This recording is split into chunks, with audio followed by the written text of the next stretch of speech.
How to board up a window.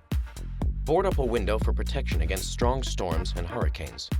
You will need exterior-grade plywood, at least 5/8 of an inch thick, a drill bits, a hammer, lag screws and plastic-coated permanent anchors for wood-framed houses, washers, and expansion bolts and galvanized expansion anchors for masonry.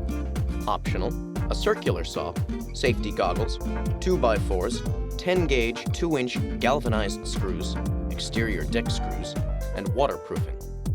Step 1. Measure each window in your home, including skylights and glass doors, horizontally from the inside of the exterior trim and vertically from the windowsill to the bottom of the top trim. Step 2. Add 8 inches to both the height and the width to provide a 4-inch overlap on every side.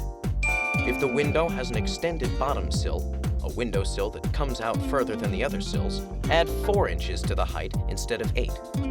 Step 3. Purchase sheets of plywood cut to these specifications. If you have a circular saw, buy standardized sheets, don some safety goggles, and cut them yourself. Step 4. Drill holes in the plywood the same diameter as the bolts or screws you will be using. The holes should be 2 inches in from the edges of the plywood at each corner and at 12-inch intervals around the panel. If your bottom sill extends out, don't drill holes along the bottom of your plywood. Step 5. Have a friend hold the plywood up to the window it will cover while you make a mark through each of the holes you just drilled into the plywood. Step 6. Using the marks as reference, drill holes into your house. Step 7. Use a hammer to insert the appropriate anchors, permanent for a wood-framed home, plastic for masonry, into the holes that you just drilled. On smaller windows with a wood frame, the anchor should penetrate the wall at least 1 inch and 3/4. For larger windows with a wood frame, penetrate the wall at least 2 inches and 1/4. If you're securing it to masonry, 1 inch and 1/4 for small windows and 1.5 inches for large windows is sufficient. Step 8.